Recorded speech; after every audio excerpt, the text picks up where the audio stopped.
There is an old German proverb that says fear makes the wolf bigger than he is. If that's the case, then the town of Jerome is growing fangs. We first started hearing the stories when we came up here in the early 90s, in 1994, from some of the older folk living down in the town. Even in the daytime, there is something a little unsettling about the old town, set up high where quite possibly the hills have eyes. As a kid running through the building and playing around up here, I definitely felt a presence, I think, here. Chris Altier was raised in the Jerome Grand Hotel, the town's former hospital, and one of the most haunted buildings around. A lot of the housekeepers even would kind of share stories, and they would say they'd be cleaning rooms from time to time, and you would just get that real cold chill kind of go through you. Just hearing all of the old hospital stories. There was one death a day, approximately, in this building. They were doing a lot of operations, and a lot of those were amputations. That alone wouldn't be so creepy if the chute where all those body parts were disposed of wasn't in one of the hotel hallways.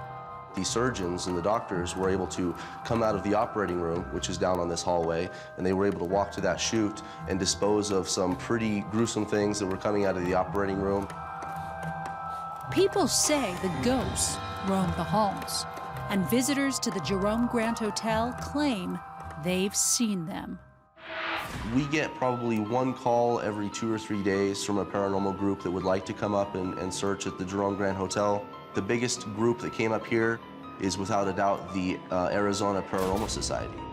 And they brought 14 investigators up here on one night, and in one night with those 14 people, they got over 40 hours of paranormal activity evidence. Most hotels want to keep the hauntings quiet, but the Jerome Grand promotes it. They offer a ghost package, which comes complete with digital cameras and ghost meters. Sightings of a woman in white are common. An angry man, believed to have been an elevator repairman, supposedly walks the hallways. He was found crushed to death by the elevator. Chris Altier believes the stories. Creepy things happen to him, too.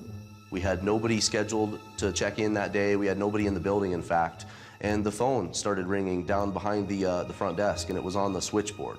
And this phone call was coming from room 41 up on the top floor. So I picked up the phone, and it was a woman, and she was speaking a very, very fast language. It was very foreign. It sounded like this woman was in trouble. And then all of a sudden, the phone cut out and went dead. So I hung up the phone, and I took my keys. I ran up to that room up on the top floor, and there was nobody in the room. I picked up the phone, and I made sure that it rang down on that same line, and it did. It was working fine. So I left, and I went back downstairs and sat in my chair. And as I sat in that chair, it rang again.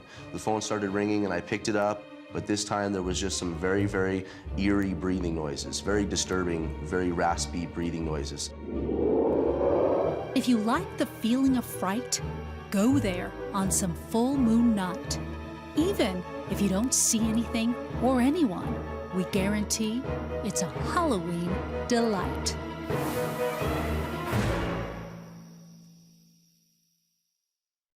We can live in a mountain home, maybe move to Jerome. When I pulled into town, the first thing, it was like you could hear the angels, you know, singing. I just knew that someday, somehow, I was gonna have to move up here. Whether it's the voices of angels or spirits, the town of Jerome speaks to you. Perhaps it's through history or music, optics or artistry, or too many glasses of wine in the tasting rooms. Jerome gives you a magical view of the world below.